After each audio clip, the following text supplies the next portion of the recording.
ಪ್ರೀತಿಯ ವಿದ್ಯಾರ್ಥಿಗಳೇ, ಇಂದಿನ ಸಮಾಜ ವಿಜ್ಞಾನ ಪಾಠ ಬೋಧನಾ ತರಗತಿಗೆ ಸ್ವಾಗತ. ವಿದ್ಯಾರ್ಥಿಗಳೇ, ಇಂದು ನಾವು 8ನೇ ತರಗತಿಯ ಸಮಾಜಶಾಸ್ತ್ರ ವಿಭಾಗದ ಅಧ್ಯಾಯ 2 ಸಂಸ್ಕೃತಿ ಇಂದಿನ ಬೋಧನಾ ಸಂಚಿಕೆ 2ರಲ್ಲಿ ನಾವು ಸಂಸ್ಕೃತಿಯ ಮಹತ್ವ, ಸಮಾಜ ಮತ್ತು ಸಂಸ್ಕೃತಿಯ ನಡುವಿನ ಸಂಬಂಧ, ಸಂಸ್ಕೃತಿಯ ಆಚರಣೆಯ ಮಹತ್ವ, ಸಾಂಸ್ಕೃತಿಕ ವೈವಿಧ್ಯತೆ ಮತ್ತು ಇವುಗಳ ಪ್ರಾಮುಖ್ಯತೆ, ಇಷ್ಟು ವಿಷಯಗಳನ್ನು ಕುರಿತು ಇಂದಿನ ತರಗತಿಯಲ್ಲಿ ಅಭ್ಯಾಸವನ್ನು ಮಾಡೋಣ ಮಕ್ಕಳೇ.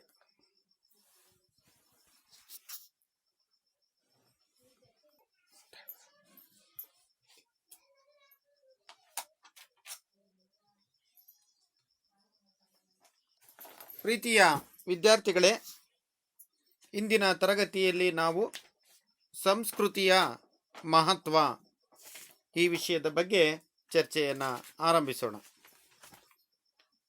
ಸಂಸ್ಕೃತಿಯ ಮಹತ್ವ. ಸಂಸ್ಕೃತಿಯು ಜ್ಞಾನದ ಭಂಡಾರವಾಗಿದೆ. ಸಂಸ್ಕೃತಿಯು ಪರಿಸ್ಥಿತಿಯನ್ನು ವಿವರಿಸುತ್ತದೆ.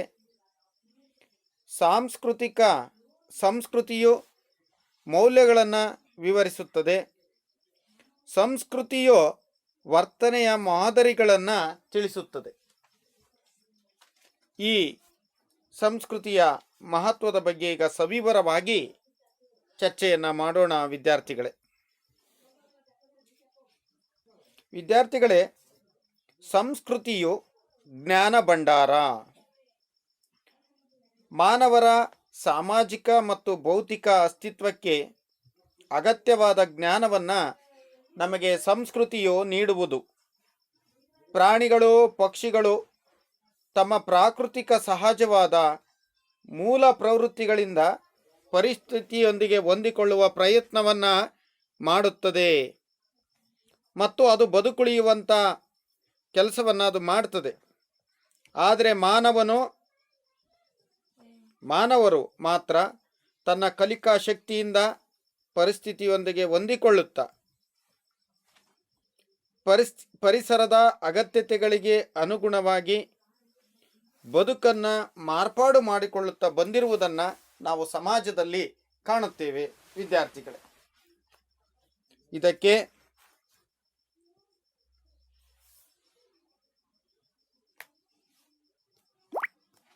ವಿದ್ಯಾರ್ಥಿಗಳೇ, ಸಂಸ್ಕೃತಿಯು ಒಂದು ಉಪ ಅಂಗವಾದ ಸಂಸ್ಥೆ. ಅದರ ಮುಖ್ಯ ರೂಪಕಗಳಾದ ಮಾತು ಮತ್ತು ಬರವಣಿಗೆಯಿಂದ ಇದುವರೆಗಿನ ಎಲ್ಲ ಸಾಧನೆಗಳನ್ನು ಸಂಗ್ರಹಿಸಿ ಆಯಾ ಸಂದರ್ಭ ಮತ್ತು ಪರಿಸ್ಥಿತಿಗೆ ಅನುಗುಣವಾಗಿ ಹೇಗೆ ನಡೆದುಕೊಳ್ಳಬೇಕು ಎಂಬುದನ್ನು ಇಂದಿನ ಪೀಳಿಗೆಯು ಮುಂದಿನ ತಲೆಮಾರಿನವರೆಗೆ ಗಾದೆಗಳ ಮೂಲಕ, ಜಾನಪದದ ಮೂಲಕ, ಚಿತ್ರಕಲೆಯ ಮೂಲಕ, ಬರವಣಿಗೆಯ ಮೂಲಕ ಅಗತ್ಯವಾದ ಕಲಿಕಾ ಸಾಧನಗಳನ್ನು ರೂಪಿಸುವುದು. ಇದು ನಮ್ಮ ಇಂದಿನ ತಲೆಮಾರಿನ ಹಿರಿಯರು ರೂಪಿಸಿದ ಜ್ಞಾನದ ಸಾಧನಗಳನ್ನು ಬಳಸಿಕೊಂಡು ನಾವು ಹೇಗೆ ಪರಿಸ್ಥಿತಿಗೆ ಅನುಗುಣವಾಗಿ ಬದುಕಬೇಕು ಎಂಬುದನ್ನು ಪಡೆದುಕೊಂಡು ಹೊಸ ತಲೆಮಾರು ಮತ್ತೊಂದು ಪ್ರಗತಿಯ ದಿಕ್ಕಿನೆಡೆಗೆ ಮುನ್ನಡೆಯುತ್ತದೆ. ಹೀಗೆ ಸಂಸ್ಕೃತಿ ಎನ್ನುವುದು ಕೇವಲ ಆಚಾರ ವಿಚಾರವಾಗದೆ ಅದು ಸಾಮಾಜಿಕ ಅಭಿವೃದ್ಧಿಗೆ ಬೇಕಾದಂತಹ ಜ್ಞಾನ ಭಂಡಾರವಾಗಿದೆ. ಸಾಮಾಜಿಕ ಭೌತಿಕ ಅಸ್ತಿತ್ವಕ್ಕೆ ಬೇಕಾದಂಥ ಜ್ಞಾನವನ್ನು ಅದು ನೀಡುತ್ತದೆ. ಮುಂದಿನ ಪೀಳಿಗೆಗೆ ಮಾರ್ಗದರ್ಶನವನ್ನು ಮಾಡುತ್ತದೆ. ಸಾಮಾಜಿಕ ಅಭಿವೃದ್ಧಿಗೆ ಪೂರಕವಾದಂಥ ಜ್ಞಾನವನ್ನು ಅದು ಒದಗಿಸುತ್ತದೆ. ಸಂಸ್ಕೃತಿ ಎನ್ನುವುದು ಕೇವಲ ಆಚಾರ ವಿಚಾರವಾಗಿರದೆ ಈ ರೀತಿ ಅದು ಸಾಮಾಜಿಕ ಅಭಿವೃದ್ಧಿಗೆ ಪೂರಕವಾಗಿರುವಂಥ ಜ್ಞಾನವನ್ನು ಒದಗಿಸುವಂಥದ್ದಾಗಿದೆ.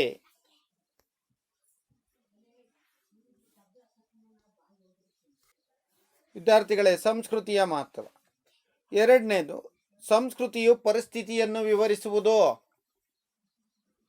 ಸಂಸ್ಕೃತಿಯು ನಮಗೆ ಆಯಾ ಸಂದರ್ಭದ ಸಾಮಾಜಿಕ ಪರಿಸ್ಥಿತಿಯನ್ನು ವಿವರಿಸಿ ಪರಿಚಯಿಸುತ್ತದೆ. ಆಯಾ ಸಮಯದ ಸಂದರ್ಭ ಹಾಗೂ ಪರಿಸ್ಥಿತಿಗೆ ಅನುಗುಣವಾಗಿ ಅನುಸಾರವಾಗಿ ಮಾನವ ಸಮಾಜ ಹೇಗೆ ವಿಕಾಸಗೊಂಡಿದೆ ಎನ್ನುವುದನ್ನು ಸಂಸ್ಕೃತಿ ಅಧ್ಯಯನಗಳು ನಮಗೆ ತಿಳಿಸುತ್ತವೆ. ಭೌತಿಕ ಪರಿಸ್ಥಿತಿಗೆ ಹೇಗೆ ಹೊಂದಿಕೊಂಡು ಬದುಕಬಲ್ಲ ಎಂಬುದನ್ನು ನಿರೂಪಿಸುತ್ತದೆ. ಉದಾಹರಣೆಗೆ ಹಿಮಾಲಯದ ಜೀವನ ಕ್ರಮ ಮರಳುಗಾಡಿನ ಜೀವನದ ಕ್ರಮಕ್ಕೆ ಇರುವಂಥ ವ್ಯತ್ಯಾಸಗಳನ್ನು ಕಾಣಬಹುದು. ಹಾಗೆಯೇ ಬಾಗಲಕೋಟೆ ಜಿಲ್ಲೆಯ ಬಾದಾಮಿ ಐಹೊಳೆಯ ಸುತ್ತಮುತ್ತಲಿನ ಗುಹೆಗಳು ಮತ್ತು ಅಲ್ಲಿನ ವಾಸ್ತುಶಿಲ್ಪಗಳು ನಮ್ಮ ಸಮಾಜದ ವಿಕಾಸವನ್ನು ವಿವರಿಸುತ್ತವೆ. ಹೌದಲ್ವ ವಿದ್ಯಾರ್ಥಿಗಳೇ? ಹಾಗಾಗಿ ಸಂಸ್ಕೃತಿಯು ಪರಿಸ್ಥಿತಿಯನ್ನ ನಮಗೆ ವಿವರಿಸುತ್ತದೆ.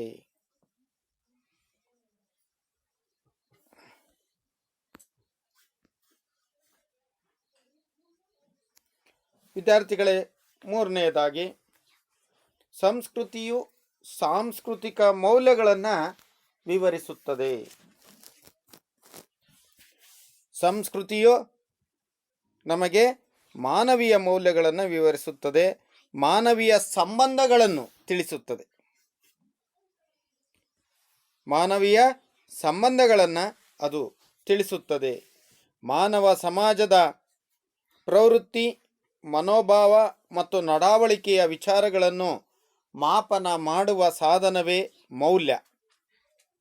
ಉದಾಹರಣೆಗೆ, ನಮ್ಮ ಸಂವಿಧಾನದ ಆಶಯದಂತೆ ಎಲ್ಲ ಸಂಸ್ಕೃತಿಗೆ ಸೇರಿದ ಜನರು ಎಲ್ಲ ಮತ ಧರ್ಮಗಳ ತಾರತಮ್ಯವಿಲ್ಲದೆ ಸಮಾನವಾಗಿ ಜೀವಿಸಬೇಕು ಎನ್ನುವುದು ಬಹು ಸಂಸ್ಕೃತಿಯನ್ನು ಗೌರವಿಸುವ ಮೌಲ್ಯ. ನಾವು ಎಲ್ಲರೂ ಒಂದೇ, ನಮ್ಮ ನಡುವೆ ಸಾಮಾಜಿಕವಾಗಿ ಯಾವುದೇ ಭಿನ್ನಮತಗಳಿಲ್ಲ ಎನ್ನುವುದು ಮೌಲ್ಯ. ಈ ರೀತಿ ಸಮುದಾಯಕ್ಕೆ ಮೌಲ್ಯಗಳನ್ನು ಕಲಿಸುವುದು, ಅನುಸರಣೆ ಎಲ್ಲರೂ ಕಡ್ಡಾಯವಾಗಿ ಮಾಡುತ್ತಾರೆ. ಉದಾಹರಣೆಗೆ, ತಂದೆ ತಾಯಿಯನ್ನು ಗೌರವಿಸುವುದು, ಕುಟುಂಬದ ಲಾಲನೆ ಪಾಲನೆ ಮಾಡ್ತಕ್ಕಂಥದ್ದು, ಇವೆಲ್ಲ ಮಾನವೀಯ ಮೌಲ್ಯಗಳನ್ನು ತಿಳಿಸ್ತಕ್ಕಂಥದ್ದು. ಇಲ್ಲಿ ಮೌಲ್ಯ ಅಂತಕ್ಕಂಥದ್ದು ತುಂಬ ಯುತವಾಗಿರ್ತಕ್ಕಂಥ ಮಾನವೀಯ ಸಂಬಂಧಗಳನ್ನು ತಿಳಿಸ್ತಕ್ಕಂಥ ದೃಷ್ಟಿಯಿಂದ ಇಲ್ಲಿ ಸಂಸ್ಕೃತಿಯ ಮೌಲ್ಯ ಎಂಬ ಪದವನ್ನು ಬಳಸಲಾಗಿದೆ. ವಿದ್ಯಾರ್ಥಿಗಳೇ, ಸಂಸ್ಕೃತಿಯ ಮೌಲ್ಯಗಳು ನಮ್ಮ ನಡುವೆ ಸಾಮಾಜಿಕವಾಗಿ ಯಾವುದೇ ಭಿನ್ನಮತಗಳಿಲ್ಲ ಎನ್ನುವುದು ಮೌಲ್ಯ. ಈ ರೀತಿಯ ಚಿಂತನಾ ಕ್ರಮಗಳು ಮನೋಧರ್ಮವನ್ನು ರೂಪಿಸುತ್ತವೆ. ಹಾಗಾಗಿ ಸಂಸ್ಕೃತಿಯು ಮಾನವೀಯ ಸಂಬಂಧಗಳನ್ನು ಹೆಚ್ಚು ಮಾಡುವ ಮೌಲ್ಯಗಳನ್ನು ಹೊಂದಿರುತ್ತದೆ. ವಿದ್ಯಾರ್ಥಿಗಳೇ, ಸಂಸ್ಕೃತಿಯ ಮೌಲ್ಯಗಳು ಅಂದರೆ ಗೊತ್ತಾಯ್ತಲ್ವಾ? ಏನು ಸಂಸ್ಕೃತಿಯ ಮೌಲ್ಯಗಳು ಅಂದರೆ ವಿದ್ಯಾರ್ಥಿಗಳೇ? ಒಂದನೇದು ಮಾನವೀಯ ಸಂಬಂಧಗಳನ್ನು ತಿಳಿಸ್ತದೆ. ಇದು ಮೌಲ್ಯಗಳು ಮಾನವೀಯ ಸಂಬಂಧಗಳನ್ನು ತಿಳಿಸುತ್ತೆ. ಪ್ರೀತಿ, ಗೌರವ, ವಿಶ್ವಾಸ, ನಂಬಿಕೆಯನ್ನು ಕಲಿಸುತ್ತದೆ. ಸಮುದಾಯಕ್ಕೆ ಮೌಲ್ಯಗಳನ್ನು ಕಲಿಸುತ್ತದೆ. ಅನುಸರಣೆ ಅಥವಾ ಅನುಕರಣೆಯನ್ನು ಎಲ್ಲರೂ ಕಡ್ಡಾಯವಾಗಿ ಮಾಡುತ್ತಾರೆ. ಇವು ಬಹು ಸಂಸ್ಕೃತಿಯನ್ನು ಗೌರವಿಸುವ ಮೌಲ್ಯ ಎಲ್ಲರಲ್ಲೂ ಇರ್ತದೆ. ನಾವೆಲ್ಲರೂ ಒಂದೇ, ಯಾವುದೇ ಭಿನ್ನಮತಗಳಿಲ್ಲ ಎನ್ನುವುದು ಸಹ ಮೌಲ್ಯ. ಹೀಗೆ ಇವು ಚಿಂತನಾ ಮನೋಧರ್ಮವನ್ನು ಸಹ ರೂಪಿಸುತ್ತವೆ. ಹೀಗೆ ಸಂಸ್ಕೃತಿಯು ಮಾನವೀಯ ಸಂಬಂಧಗಳನ್ನು ಹೆಚ್ಚು ಮಾಡುವ ಮೌಲ್ಯಗಳನ್ನು ಹೊಂದಿರುತ್ತದೆ. ವಿದ್ಯಾರ್ಥಿಗಳೇ, ಈಗ ಮುಂದಿನ ಕಲಿಕಾಂಶಕ್ಕೆ ಹೋಗೋಣ. ಸಂಸ್ಕೃತಿಯ ಮಹತ್ವ. ಸಂಸ್ಕೃತಿಯು ವರ್ತನೆಯ ಮಾದರಿಗಳನ್ನು ತಿಳಿಸುತ್ತದೆ. ವಿದ್ಯಾರ್ಥಿಗಳೇ, ಸಂಸ್ಕೃತಿಯು ವರ್ತನೆಯ ಮಾದರಿಯನ್ನು ತಿಳಿಸುವುದು. ಸಂಸ್ಕೃತಿಯು ನಮಗೆ ಗುರಿಗಳನ್ನು ಮತ್ತು ಅವುಗಳನ್ನು ಸಾಧಿಸಲು ಮಾರ್ಗಗಳನ್ನು ನೀಡುತ್ತದೆ. ಮಾನವನಿಗೆ ಸಂಸ್ಕೃತಿಯು ಗುರಿಯನ್ನು ನೀಡಿ ಅದನ್ನು ಸಾಧಿಸುವ ಮಾರ್ಗವನ್ನು ಸೂಚಿಸಬಲ್ಲದು. ನಮ್ಮ ಸಮಾಜದಲ್ಲಿ ನಡೆಯುವ ಮಾನವೀಯ ನಡವಳಿಕೆಯನ್ನು ಸಮಾಜಮುಖಿ ಸಾಧನೆಗಳನ್ನು ಸಂಸ್ಕೃತಿ ಪೂರೈಸುತ್ತದೆ. ಮಾನವೀಯ ಸಮಾಜಮುಖಿ ಸಾಧನೆಗಳನ್ನು ಪುರಸ್ಕರಿಸಿ ಗೌರವಿಸುತ್ತದೆ. ಹಾಗೆಯೇ ವಿದ್ಯಾರ್ಥಿಗಳೇ, ಸಮಾಜ ವಿರೋಧಿ ಮಾನವ ವಿರೋಧಿ ಚಟುವಟಿಕೆಗಳನ್ನು ದಂಡಿಸುವ ವರ್ತನಾ ಮಾದರಿಯನ್ನು ಸಂಸ್ಕೃತಿ ಹೊಂದಿರುತ್ತದೆ.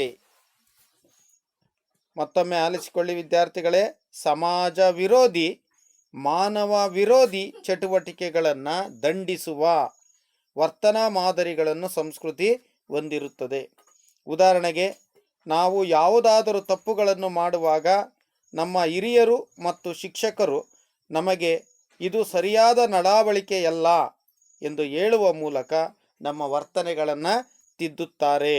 ಹೀಗೆ ಸಂಸ್ಕೃತಿಯು ವರ್ತನೆಯ ಮಾದರಿಗಳನ್ನು ತಿಳಿಸ್ತದೆ. ಅಂದರೆ ನಮ್ಮ ವರ್ತನೆಗಳು ಹೇಗಿವೆ ಎನ್ನುವಂಥದ್ದನ್ನು ಸಂಸ್ಕೃತಿ ತಿಳಿಸುತ್ತದೆ. ಹಾಗಾಗಿ ಸಂಸ್ಕೃತಿ ಎನ್ನುವುದು ಆಚಾರವಲ್ಲ, ಇದು ನಮ್ಮ ವರ್ತನೆಗಳನ್ನು ತಿಳಿಸುವಂಥದ್ದು.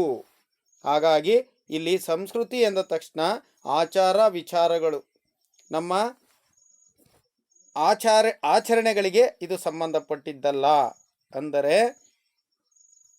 ಏನು ವಿದ್ಯಾರ್ಥಿಗಳೇ, ನಮ್ಮ ವರ್ತನೆಯನ್ನು ತಿಳಿಸುವುದಕ್ಕೆ ಇಲ್ಲಿ ಸಮಾಜಶಾಸ್ತ್ರದಲ್ಲಿ ಸಂಸ್ಕೃತಿ ಎನ್ನುವಂಥ ಪದವನ್ನು ಇಲ್ಲಿ ಬಳಕೆ ಮಾಡಿದ್ದಾರೆ. ಇಲ್ಲಿ ಈ ಮೂಲಕ ವರ್ತನೆಗಳನ್ನು ಸಮಾಜದಲ್ಲಿ ಯಾರು ತಿತ್ತಾರೆ ವಿದ್ಯಾರ್ಥಿಗಳೇ? ಶಿಕ್ಷಕರು ಮತ್ತು ನಮ್ಮ ಹಿರಿಯರು. ನಮ್ಮ ಹಿರಿಯರು ಎಂದರೆ ಯಾರು? ಕುಟುಂಬ ಪಾಠದಲ್ಲಿ ನೋಡಿದಿರಿ, ಅಜ್ಜ ಅಜ್ಜಿ ತಂದೆ ತಾಯಿ, ಇವರು ಕುಟುಂಬದಲ್ಲಿ ಹಿರಿಯರು. ಇವರ ಮಾತುಗಳನ್ನು ಯಾವಾಗಲೂ ಕೇಳಬೇಕಲ್ವಾ ವಿದ್ಯಾರ್ಥಿಗಳೇ? ಹೌದು, ಗುರು ಹಿರಿಯರಿಗೆ ನಾವು ಗೌರವವನ್ನು ಕೊಡ್ತಕ್ಕಂಥದ್ದು ಕೂಡ ಸಂಸ್ಕೃತಿ. ಆ ಗೌರವ ಕೊಡುವುದು ಸಹ ವರ್ತನೆ. ಹಾಗಾಗಿ ಇಲ್ಲಿ ಸಂಸ್ಕೃತಿಯು ನಮ್ಮ ವರ್ತನೆಯ ಮಾದರಿಗಳನ್ನು ತಿಳಿಸುತ್ತದೆ. ವಿದ್ಯಾರ್ಥಿಗಳೇ, ಇಲ್ಲಿಯವರೆಗೂ ನಾವು ಸಂಸ್ಕೃತಿಯ ಮಹತ್ವ ಈ ವಿಷಯವನ್ನು ನಾವು ಇಲ್ಲಿಯವರೆಗೂ ತಿಳ್ಕೊಂಡ್ವಿ. ಸಂಸ್ಕೃತಿಯ ಮಹತ್ವದಲ್ಲಿ ಸಂಸ್ಕೃತಿಯು ಜ್ಞಾನ ಭಂಡಾರ, ಸಂಸ್ಕೃತಿಯು ಪರಿಸ್ಥಿತಿಯನ್ನು ವಿವರಿಸುವುದು, ಸಂಸ್ಕೃತಿಯು ಮೌಲ್ಯಗಳನ್ನು ವಿವರಿಸುವುದು, ಸಂಸ್ಕೃತಿಯು ನಮ್ಮ ವರ್ತನೆಯ ಮಾದರಿಗಳನ್ನು ವಿವರಿಸುತ್ತದೆ. ವಿದ್ಯಾರ್ಥಿಗಳೇ, ಈಗ ಮುಂದಿನ ಕಲಿಕಾಂಶಕ್ಕೆ ಹೋಗೋಣ. ಸಮಾಜ ಮತ್ತು ಸಂಸ್ಕೃತಿಯ ನಡುವಿನ ಸಂಬಂಧ, ಈ ವಿಷಯದ ಬಗ್ಗೆ ನಾವೀಗ ಸವಿವರವಾಗಿ ಚರ್ಚೆಯನ್ನು ಆರಂಭಿಸೋಣ. ವಿದ್ಯಾರ್ಥಿಗಳೇ, ಈಗ ನಾವು ಸಮಾಜ ಮತ್ತು ಸಂಸ್ಕೃತಿಯ ನಡುವಿನ ಸಂಬಂಧ, ಸಮಾಜ ಮತ್ತು ಸಂಸ್ಕೃತಿಯ ನಡುವಿನ ಸಂಬಂಧ ಅವಿನಾಭಾವವಾದದ್ದು. ಸಂಸ್ಕೃತಿ ಮತ್ತು ಸಮಾಜ ಇವೆರಡು ಒಂದೇ ನಾಣ್ಯದ ಎರಡು ಮುಖಗಳಿದ್ದಂತೆ. ಹಾಗೆ ಸಾಂಸ್ಕೃತಿಕ ಆಚರಣೆ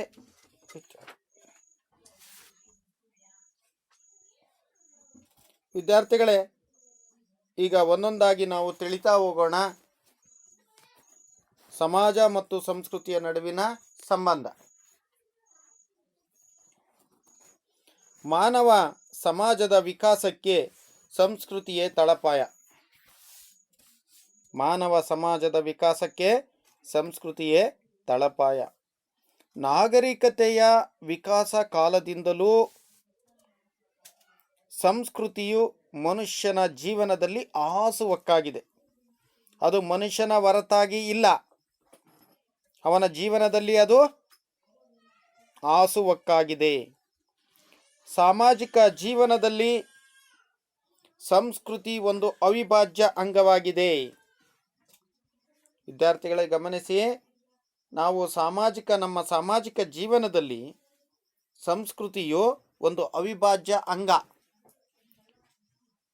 ಮಾನವನ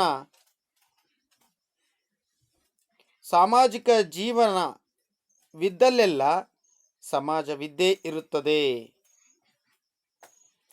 ಹೌದಲ್ವಾ?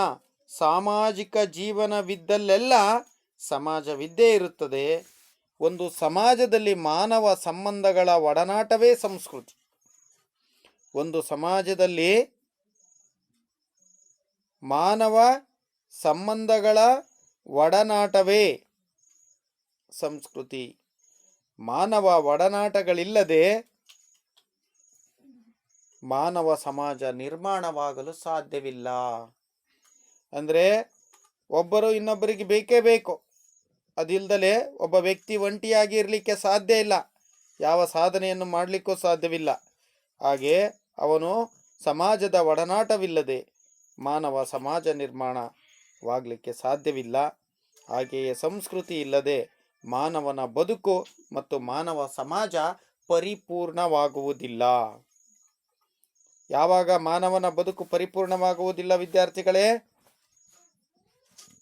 ಸಂಸ್ಕೃತಿ ಇಲ್ಲದ ಮಾನವನ ಬದುಕು ಮತ್ತು ಮಾನವ ಸಮಾಜ ಪರಿಪೂರ್ಣವಾಗುವುದಿಲ್ಲ. ಹಾಗೆ ಮುಂದಿನದನ್ನು ತಿಳಿಯೋಣ ವಿದ್ಯಾರ್ಥಿಗಳೇ. ಸಂಸ್ಕೃತಿ ಮತ್ತು ಸಮಾಜ ಇವೆರಡು ಒಂದೇ ನಾಣ್ಯದ ಎರಡು ಮುಖಗಳಿದ್ದಂತೆ. ನಾವು ಸಂಸ್ಕೃತಿ ಮತ್ತು ಸಮಾಜ ಇವೆರಡು ಬೇರೆ ಬೇರೆ ಅಲ್ಲ, ಇವೆರಡು ಒಂದೇ ನಾಣ್ಯದ ಎರಡು ಮುಖಗಳು.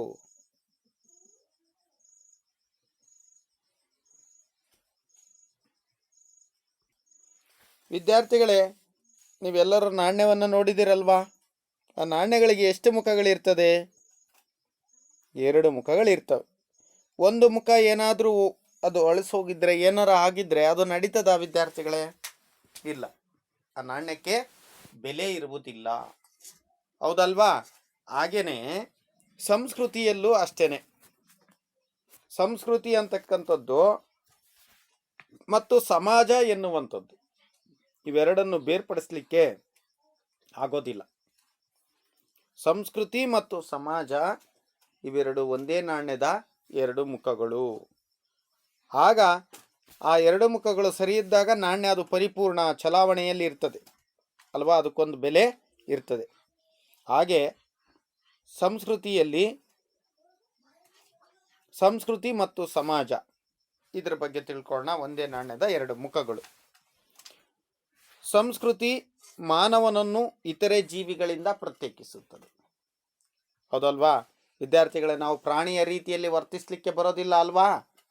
ಮಾನವ ವಿವೇಚನೆಯಿಂದ ವರ್ತನೆಯನ್ನು ಮಾಡಬೇಕಾಗ್ತದೆ. ಸಂಸ್ಕೃತಿ ಮಾನವನನ್ನು ಇತರೆ ಜೀವಿಗಳಿಂದ ಪ್ರತ್ಯೇಕಿಸಿದೆ. ಸಮಾಜವಿಲ್ಲದೆ ಸಂಸ್ಕೃತಿ ರಚನೆಯಾಗುವುದು, ಸಂಸ್ಕೃತಿ ಇಲ್ಲದ ಸಮಾಜ ಇರಲಾರದು. ಸಮಾಜವಿಲ್ಲದೆ ಸಂಸ್ಕೃತಿ ರಚನೆಯಾಗದು ಅಲ್ವಾ ವಿದ್ಯಾರ್ಥಿಗಳೇ? ಒಂದು ಸಂಸ್ಕೃತಿ ರಚನೆ ಆಗಬೇಕು ಅಂದರೆ ಅಲ್ಲಿ ಸಮಾಜ ಬೇಕು. ಹಾಗೆ ಸಮಾಜವಿಲ್ಲದೆ ಸಂಸ್ಕೃತಿ ರಚನೆ ಆಗ್ಲಿಕ್ಕೆ ಆಗೋದಿಲ್ಲ. ಅದೇ ರೀತಿ ಸಂಸ್ಕೃತಿ ಇಲ್ಲದೆ ಸಮಾಜನೂ ಕೂಡ ರಚನೆ ಆಗಲಿಕ್ಕೆ ಸಾಧ್ಯವಿಲ್ಲ. ಹಾಗೇನೆ ವಿದ್ಯಾರ್ಥಿಗಳೇ, ಸಾಮಾಜಿಕ ರೀತಿ ನೀತಿಗಳು ಹುಟ್ಟಿಕೊಳ್ಳುವುದು ಸಂಸ್ಕೃತಿಯಿಂದಲೇ. ವಿದ್ಯಾರ್ಥಿಗಳೇ, ಸಂಸ್ಕೃತಿಯಿಂದ ಹುಟ್ಟು ನಿಯಮ ಕಾನೂನುಗಳು ಲೋಕ ರೂಢಿಗಳು ವ್ಯಕ್ತಿಯ ನಿಯಮಗಳನ್ನು ನಿಯಂತ್ರಿಸುತ್ತದೆ. ವ್ಯಕ್ತಿಗಳ ಮೇಲೆ ಇರುವ ಸಾಮಾಜಿಕ ನಿರ್ಬಂಧನೆಗಳು ಅವರನ್ನು ನಿಯಂತ್ರಿಸುತ್ತವೆ. ಅಂದರೆ ವಿದ್ಯಾರ್ಥಿಗಳೇ, ಇಲ್ಲಿ ನಮ್ಮ ಸಮಾಜದಲ್ಲಿರ್ತಕ್ಕಂಥ ಸಾಮಾಜಿಕ ನಿರ್ಬಂಧಗಳು ವ್ಯಕ್ತಿಯ ದುರ್ವರ್ತನೆಗಳನ್ನು, ಅವನ ಕ್ರೂರ ವರ್ತನೆಗಳನ್ನು, ಇತರೆ ಸಮಾಜಕ್ಕೆ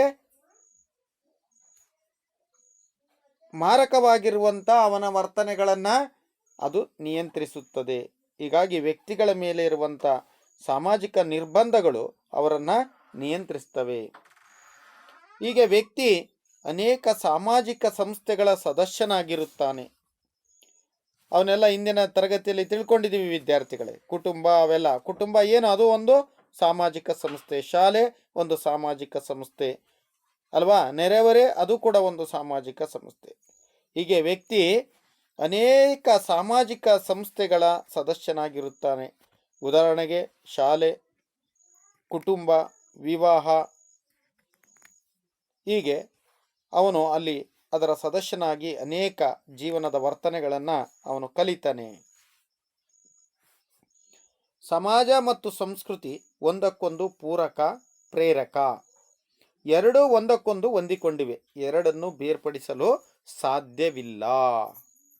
ಯಾವುದನ್ನು ಬೇರ್ಪಡಿಸ್ಲಿಕ್ಕೆ ಸಾಧ್ಯವಿಲ್ಲ ವಿದ್ಯಾರ್ಥಿಗಳೇ? ಸಂಸ್ಕೃತಿ ಮತ್ತು ಸಮಾಜ ಇವೆರಡನ್ನು ಬೇರ್ಪಡಿಸಲಿಕ್ಕೆ ಸಾಧ್ಯವಿಲ್ಲ. ವಿದ್ಯಾರ್ಥಿಗಳೇ, ಪ್ರತಿಯೊಂದು ಸಾಮಾಜಿಕ ಸಂಸ್ಥೆಗಳು ತನ್ನದೇ ಸಾಂಸ್ಕೃತಿಕ ನಿಯಮಗಳನ್ನು, ವೈಯಕ್ತಿಕ ಸಂಬಂಧಗಳನ್ನು ಬಂಧಿಸಿರುತ್ತದೆ. ಉದಾಹರಣೆಗೆ, ನಮ್ಮ ಮನೆಗಳಲ್ಲಿ ನಾವು ಹಿರಿಯರ ಜೊತೆಗೆ ಹೇಗೆ ನಡೆದುಕೊಳ್ಳಬೇಕು ಎನ್ನುವ ನಿಯಮಗಳನ್ನು ಆಯಾ ಕುಟುಂಬದಲ್ಲಿನ ಕೌಟುಂಬಿಕ ಸಂಬಂಧಗಳ ನಿಯಮಗಳನ್ನು ಅನೌಪಚಾರಿಕವಾಗಿ ಪಾಲಿಸಿರುತ್ತೇವೆ ಅಥವಾ ಪಾಲಿಸುತ್ತಿರುತ್ತೇವೆ. ಇದೇ ಸಂಸ್ಕೃತಿಗೂ ಸಮಾಜಕ್ಕೂ ಇರುವ ಸಂಬಂಧವನ್ನು ವಿವರಿಸುವಂಥ ಮೂಲ ಶಿಕ್ಷಣ.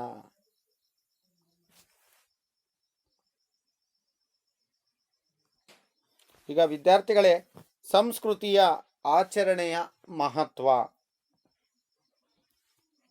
ನಿತ್ಯವೂ ನಮ್ಮ ಜೀವನದಲ್ಲಿ ಒಂದಲ್ಲ ಒಂದು ಸಾಂಸ್ಕೃತಿಕ ಆಚರಣೆಗಳನ್ನು ಆಚರಿಸುವುದನ್ನು ನಾವು ನೋಡುತ್ತಿರುತ್ತೇವೆ. ಅವುಗಳಲ್ಲಿ ಎಲ್ಲವನ್ನೂ ನಾವು ಪರಿಶೀಲಿಸುವುದು ಕಷ್ಟ. ಮಾನವೀಯತೆಯಿಂದ ನಡೆಯುವ ಸಾಂಸ್ಕೃತಿಕ ಆಚರಣೆಗಳು ಹೇಗೆ ಮಾನವ ಸಮಾಜದ ಒಳಿತಿಗೆ ಕಾರಣಭೂತವಾಗಿವೆ ಎನ್ನುವುದನ್ನು ಇಲ್ಲಿ ಈಗ ನಾವು ಚರ್ಚಿಸೋಣ. ವಿದ್ಯಾರ್ಥಿಗಳೇ, ನಾವು ಭಾರತದ ಗ್ರಾಮೀಣ ಪ್ರದೇಶದಲ್ಲಿ ಆಚರಿಸುವಂಥ ಸಾಂಸ್ಕೃತಿಕ ಆಚರಣೆಗಳು ಅತ್ಯಂತ ಮಹತ್ವದ್ದಾಗಿವೆ. ಜಾತ್ರೆಗಳು ಕೇವಲ ಧಾರ್ಮಿಕ ಸಮಾರಂಭ, ಉತ್ಸವಗಳಾಗಿಲ್ಲ. ಜಾತ್ರೆ ನಡೆಯುವ ಸುತ್ತಮುತ್ತಲ ಹತ್ತಾರು ಹಳ್ಳಿಗಳು ಜಾತ್ರೆ ಒಂದು ಮಾರುಕಟ್ಟೆಯಾಗಿರುತ್ತದೆ. ಇಲ್ಲಿ ವಸ್ತುಗಳನ್ನು ಮಾರುವ ಮತ್ತು ಕೊಳ್ಳುವ ಪ್ರಕ್ರಿಯೆ ನಡೆಯುತ್ತದೆ. ಇಲ್ಲಿ ತಾವು ಸಾಕಿದ ದನಗಳನ್ನು ಮಾರಾಟ ಮಾಡುವ ಮತ್ತು ಅಗತ್ಯವಿದ್ದರೆ ಕೊಳ್ಳುವಂಥ ಪ್ರಕ್ರಿಯೆಯೂ ಸಹ ನಡೆಯುತ್ತದೆ. ಜಾತ್ರೆ ಸುಗ್ಗಿಯ ನಂತರದ ಒಂದು ಬಗೆಯ ಮನೋರಂಜನೆಯಾಗಿಯೂ ಇಲ್ಲಿ ನಡೆಯುತ್ತದೆ. ಹಾಗಾಗಿ ಸಂಸ್ಕೃತಿಯ ಆಚರಣೆ ಮನರಂಜನೆಯನ್ನು ನಮಗೆ ನೀಡುತ್ತದೆ. ಯಾವುದೇ ಜಾತಿ, ವರ್ಣ, ಧರ್ಮ, ಭೇದ ಭಾವಗಳಿಲ್ಲದೆ ಎಲ್ಲರೂ ಸೇರಿ ಭಾಗವಹಿಸುವ ಮೂಲಕ ಜಾತ್ರೆಗಳು ನಡೆಯುತ್ತವೆ. ಇವುಗಳು ಸಾಂಸ್ಕೃತಿಕವಾಗಿ ಅನೇಕ ಸಾಮಾಜಿಕ ಸಂಬಂಧಗಳನ್ನು ಸಹ ಗಟ್ಟಿಗೊಳಿಸುತ್ತವೆ. ಹಾಗೆ ವಿದ್ಯಾರ್ಥಿಗಳೇ, ನಾವು ಸ್ವಾತಂತ್ರ್ಯ ಹೋರಾಟದ ಸಂದರ್ಭದಲ್ಲಿ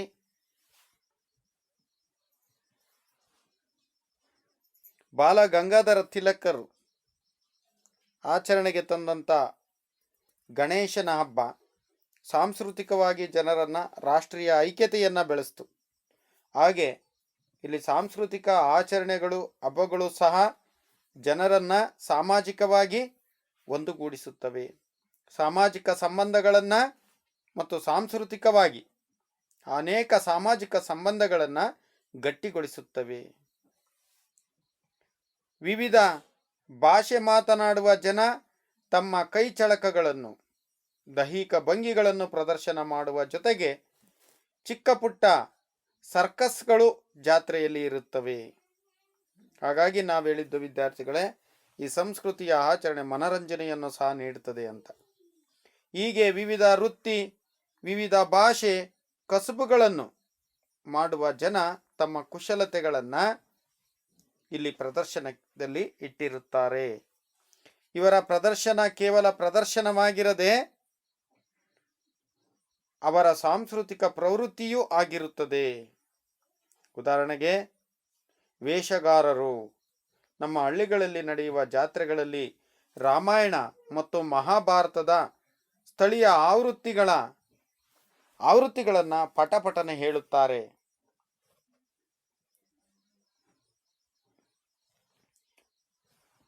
ಈ ಎಲ್ಲ ಜನವರ್ಗಗಳು ವಿವಿಧ ಸಂಸ್ಕೃತಿ, ವಿವಿಧ ಭಾಷೆ, ವಿವಿಧ ಸಾಂಸ್ಕೃತಿಕ ಆಚರಣೆಗಳಿಗೆ ಸೇರಿದವರಾಗಿರುತ್ತಾರೆ. ಹಾಗೆ ವಿದ್ಯಾರ್ಥಿಗಳೇ, ಸಂಸ್ಕೃತಿಯು ವೈಯಕ್ತಿಕ ದ್ವೇಷ, ಅಸೂಯೆಯನ್ನು ಮರೆಮಾಚಿಸುತ್ತದೆ. ಕೊಟ್ಟು ತೆಗೆದುಕೊಳ್ಳುವ ಸಂಬಂಧವನ್ನು ವೃದ್ಧಿಸುತ್ತದೆ. ಸಾಮಾಜಿಕ ಸಂಬಂಧಗಳನ್ನು ಇದು ಗಟ್ಟಿಗೊಳಿಸುತ್ತದೆ. ಕುಶಲತೆ ಕೌಶಲ್ಯತೆಗೆ ಪ್ರತೀಕವಾಗಿದೆ. ಜನರ ಜೀವನದ ಪ್ರೇರಕಾಂಶಗಳು ಇಲ್ಲಿ ಕಂಡುಬರುತ್ತವೆ. ಉದಾಹರಣೆಗೆ ಜಾತ್ರೆ, ಹಬ್ಬಗಳು, ಮದುವೆ ಸಮಾರಂಭಗಳು, ಕುಟುಂಬದ ಧಾರ್ಮಿಕ ನಂಬಿಕೆಗಳು,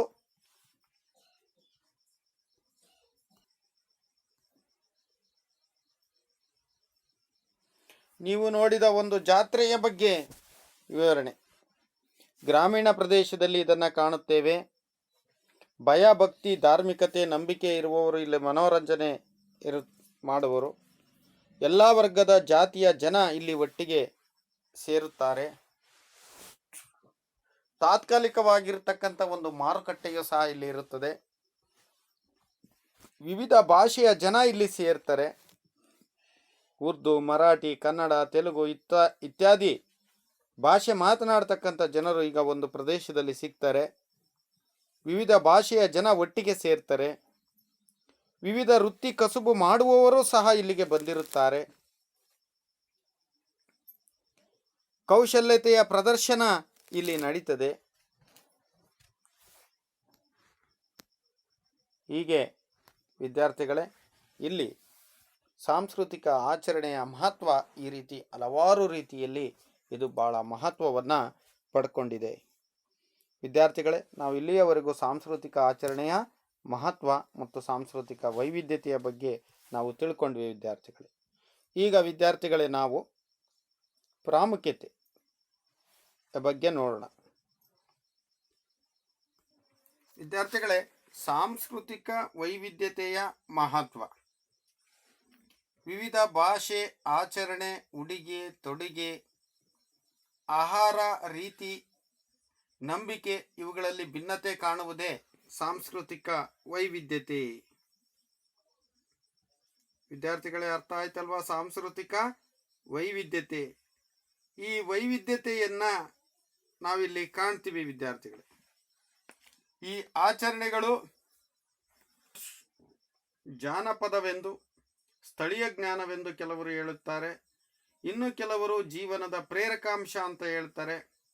ನಮ್ಮ ಸಾಂಸ್ಕೃತಿಕ ಆಚರಣೆಗಳು ಮಾನವ ಸಮಾಜದಲ್ಲಿ ಅತ್ಯಂತ ಮಹತ್ವದ ಸ್ಥಾನಗಳನ್ನು ಹೊಂದಿವೆ ಎನ್ನುವುದರಲ್ಲಿ ಸ್ವಲ್ಪನೂ ಸಂಶಯವಿಲ್ಲ, ಎಳ್ಳಷ್ಟು ಸಂಶಯ ಇಲ್ಲ.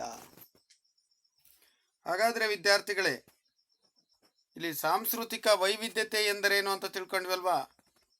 ಸಾಂಸ್ಕೃತಿಕ ವೈವಿಧ್ಯತೆ ಎಂದರೇನು ಎಂದರೆ ವಿವಿಧ ಭಾಷೆ, ಆಚರಣೆ, ಉಡುಗೆ ತೊಡುಗೆ, ಆಹಾರ ರೀತಿ, ನಂಬಿಕೆ ಇವುಗಳಲ್ಲಿ ಭಿನ್ನತೆ ಕಾಣುವುದೇ ಸಾಂಸ್ಕೃತಿಕ ವೈವಿಧ್ಯತೆ. ಇಲ್ಲಿ ನೋಡ್ಬೋದು ಚಿತ್ರದಲ್ಲಿ ವಿದ್ಯಾರ್ಥಿಗಳ ಅದನ್ನು ಸಾಂಸ್ಕೃತಿಕ ಭಿನ್ನತೆಯನ್ನ ನಾವಿಲ್ಲಿ ಕಾಣ್ತಾ ಇದ್ದೀವಿ.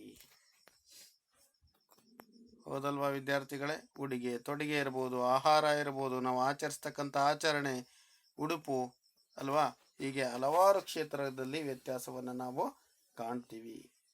ಹಾಗಾಗಿ ಇದನ್ನು ವೈವಿಧ್ಯತೆ ಅಂತೇಳಿ ಕರಿತೀವಿ. ವಿದ್ಯಾರ್ಥಿಗಳೇ, ಇಡೀ ನಮ್ಮ ದೇಶದಲ್ಲಿ ಸಾಂಸ್ಕೃತಿಕ ವೈವಿಧ್ಯತೆಗಳನ್ನು ನಾವು ಸ್ತಬ್ಧ ಚಿತ್ರಗಳ ಮೂಲಕ, ನೃತ್ಯದ ಮೂಲಕ ನೋಡಲಿಕ್ಕೆ ಸಿಗ್ತವೆ. ಕರ್ನಾಟಕದ ಸಾಂಸ್ಕೃತಿಕ ಜೀವನವನ್ನು ಪ್ರತಿಪಾದಿಸುವ ಒಂದು ಸ್ತಬ್ಧ ಚಿತ್ರ ಕರ್ನಾಟಕದ ಗ್ರಾಮೀಣ ಪರಿಸರವನ್ನು ಪ್ರತಿಪಾದಿಸುತ್ತದೆ. ಅದೇ ಸಂದರ್ಭದಲ್ಲಿ ಇನ್ನೊಂದು ಸ್ತಬ್ಧ ಚಿತ್ರ ರಾಜಸ್ಥಾನ ಗ್ರಾಮೀಣದ ಪರಿಸರದ ಸಂಸ್ಕೃತಿಯನ್ನು ಪ್ರತಿನಿಧಿಸುತ್ತದೆ. ಹೀಗೆ ಇಡೀ ಭಾರತದಲ್ಲಿರುವ ಪ್ರತಿ ರಾಜ್ಯದ ಸಾಂಸ್ಕೃತಿಕ ಬದುಕನ್ನು ಪ್ರತಿ ವರ್ಷ ಗಣರಾಜ್ಯೋತ್ಸವದ ಮೆರವಣಿಗೆಯಲ್ಲಿ ಹೇಳುವ ಮೂಲಕ ತೋರಿಸುವ ಮುಖ್ಯ ಉದ್ದೇಶವೇನೆಂದರೆ ನಮ್ಮ ಸಾಂಸ್ಕೃತಿಕ ವೈವಿಧ್ಯತೆಯಲ್ಲಿ ಏಕತೆಯನ್ನು ಹೇಗೆ ಸಾಧಿಸಲಾಗುತ್ತದೆ ಎಂದು ಅದು ಹೇಳುತ್ತದೆ. ಹಾಗಾದರೆ ವಿದ್ಯಾರ್ಥಿಗಳೇ, ಭಾರತದ ದೇಶದಲ್ಲಿ ಸಾಂಸ್ಕೃತಿಕ ವೈವಿಧ್ಯತೆ ಇರುವುದೇ? ಅದಕ್ಕೆ ಉತ್ತರ ಖಂಡಿತವಾಗಿಯೂ ಇರುವುದು. ಉದಾಹರಣೆಗೆ ಭಾಷೆ, ಉಡುಗೆ, ಆಹಾರ ಶೈಲಿ, ಆಚರಣೆ, ನಂಬಿಕೆ, ರೂಢಿ, ರೀತಿ ನೀತಿಗಳು, ನಿಯಮಗಳು, ಸಂಪ್ರದಾಯಗಳು, ಸಮಾರಂಭಗಳು, ವಾಸಸ್ಥಳ, ಕಾನೂನುಗಳು, ಮೌಲ್ಯಗಳು, ಸಾಹಿತ್ಯ, ಕಲೆ, ವಾಸ್ತುಶಿಲ್ಪ, ಸಂಗೀತ ಹೀಗೆ ಕಾಣ್ತೇವೆ. ನಮ್ಮ ಸಂವಿಧಾನವು ಕೂಡ ಭಾರತವು ವೈವಿಧ್ಯತೆಯಲ್ಲಿ ಏಕತೆ ಹೊಂದಿದ ದೇಶ ಎಂದು ತಿಳಿಸಿದೆ. ಈ ವೈವಿಧ್ಯತೆಯಲ್ಲಿ ಏಕತೆ ಸಾಧಿಸುವ ಅಂಶಗಳನ್ನು ಸಂವಿಧಾನದಲ್ಲಿ ಸೇರಿಸಲಾಗಿದೆ. ಉದಾಹರಣೆಗೆ ಗಣರಾಜ್ಯೋತ್ಸವ ದಿನದಂದು ನಡೆಸುವಂಥ ಸ್ತಬ್ಧ ಚಿತ್ರಗಳ ಮೆರವಣಿಗೆ, ಈಗಾಗಲೇ ನಾನು ಹೇಳಿದ ಹಾಗೆ. ಈ ಆಚರಣೆ ಉದ್ದೇಶ ಭಾರತ ಸಾಂಸ್ಕೃತಿಕವಾಗಿ ವಿವಿಧತೆಯಲ್ಲಿ ಏಕತೆ ಇದೆ ಎಂದು ಪ್ರತಿಪಾದಿಸಲು.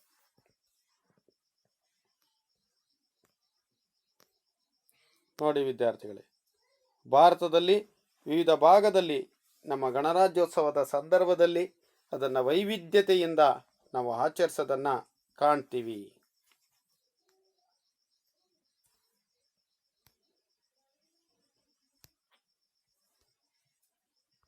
ಹಾಗೆಯೇ ವಿದ್ಯಾರ್ಥಿಗಳೇ, ಭಾರತದಲ್ಲಿ ಬಹುಭಾಷಾ ಸಂಸ್ಕೃತಿ ಇದೆ.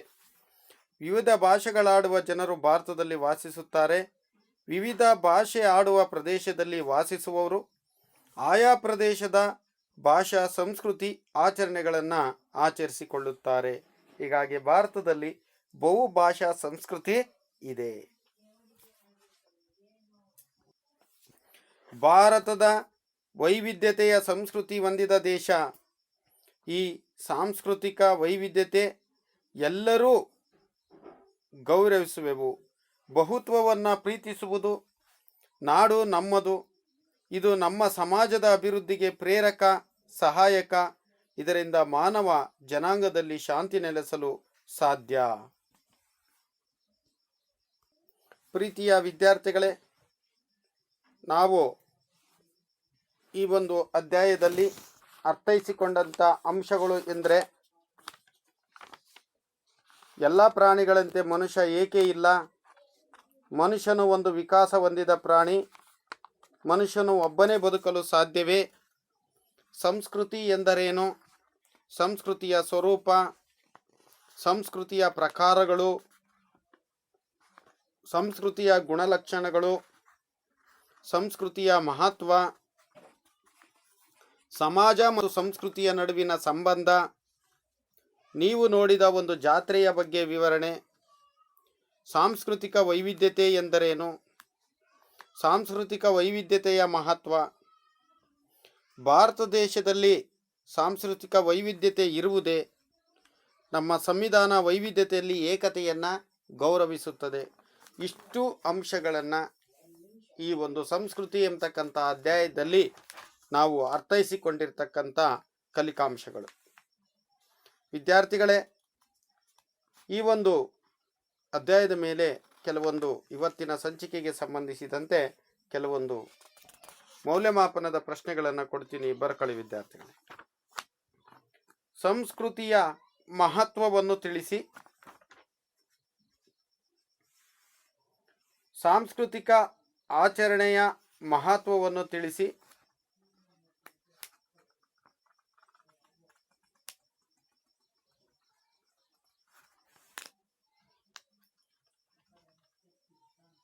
ಸಾಂಸ್ಕೃತಿಕ ವೈವಿಧ್ಯತೆ ಎಂದರೇನು, ಸಾಂಸ್ಕೃತಿಕ ವೈವಿಧ್ಯತೆಯ ಮಹತ್ವವನ್ನು ತಿಳಿಸಿ. ಹಾಗೆ ವಿದ್ಯಾರ್ಥಿಗಳೇ,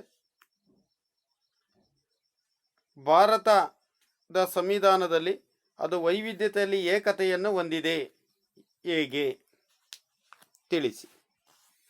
ವಿದ್ಯಾರ್ಥಿಗಳೇ, ಇಂದಿನ ತರಗತಿಯಲ್ಲಿ ಭಾಗವಹಿಸಿ ಇಲ್ಲಿಯವರೆಗೂ ಕಲಿಕೆಯ ಪ್ರಕ್ರಿಯೆಯಲ್ಲಿ ನಿಮ್ಮನ್ನು ತೊಡಗಿಸಿಕೊಂಡಿದ್ದಕ್ಕೆ ಧನ್ಯವಾದಗಳು.